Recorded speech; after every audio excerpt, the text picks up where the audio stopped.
সচিবালয়ে প্রথম অফিস করলেন নতুন মন্ত্রী প্রতিমন্ত্রীরা। স্থানীয় সরকার মন্ত্রী জানান, যথাসময়ে স্থানীয় সরকার নির্বাচন হবে। বিমানমন্ত্রীর হুঁশিয়ারি, কাজ না করলে বিদায় নিতে হবে। আর তথ্যমন্ত্রী অভিযোগ করেন, ১৭ বছর গণমাধ্যমের হাত বেঁধে রাখা হয়েছিল।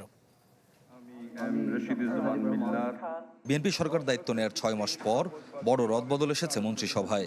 রোববার সচিবালয়ে নিজ নিজ দপ্তরে যান নবনিযুক্ত মন্ত্রী প্রতিমন্ত্রীরা। তাদের স্বাগত জানান কর্মকর্তা কর্মচারীরা। নতুন স্থানীয় সরকার পল্লী উন্নয়ন ও সমবায় মন্ত্রী জানান, সাংবিধানিক প্রক্রিয়ায় নিয়মকানুন অক্ষরে অক্ষরে পালন করে যথাসময়ে হবে সব স্তরের স্থানীয় সরকার নির্বাচন। দরিদ্র মানুষকে অগ্রাধিকার দিয়ে কাজ করবেন বলেও জানান তিনি। সাংবিধানিক প্রক্রিয়ায় সেই নিয়ম কানুন অক্ষরে অক্ষরে পালন করে ইনশাআল্লাহ বিএনপি সরকার যথাসময়ে স্থানীয় সরকার নির্বাচন।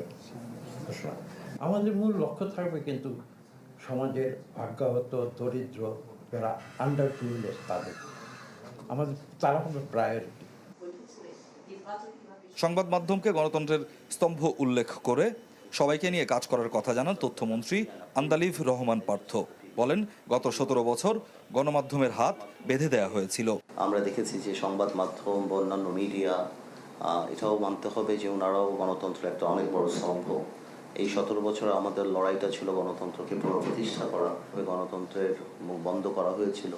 অন্যান্য যা যাই আছেন সংবাদ মাধ্যমের মাধ্যমেই কিন্তু আমরা জানতে পেরেছি।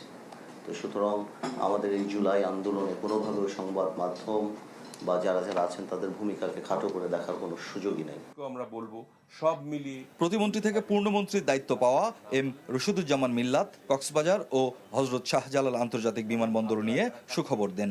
জানান, আগামী বছর থেকেই লিজের মাধ্যমে বহরে যুক্ত হচ্ছে নতুন বিমান। অ্যাটলিস্ট পর্যায়ক্রমে 10টি বিমান আমরা লিজ করব। এই লিজের জন্য ইতিমধ্যেই বিমান এমডি এবং ডিএমডি তারা আপনারা আরএফপি দিয়েছেন, টেন্ডার করেছেন। ডিসেম্বরের মধ্যে আমরা কন্ট্রাক্ট সাইন করতে চাই, সো দ্যাট আগামী বছর থেকে যাতে আমার বিমান বহরে নতুন বিমান যুক্ত হয়। কর্মকর্তা কর্মচারীদের সাথে শুভেচ্ছা বিনিময় করেন পার্বত্য চট্টগ্রাম বিষয়ক মন্ত্রী সাচিং প্রু জেরি। আর সততা ও নিষ্ঠা নিয়ে কাজ করার কথা জানিয়েছেন নবনিযুক্ত খাদ্যমন্ত্রী আফরোজা খানম।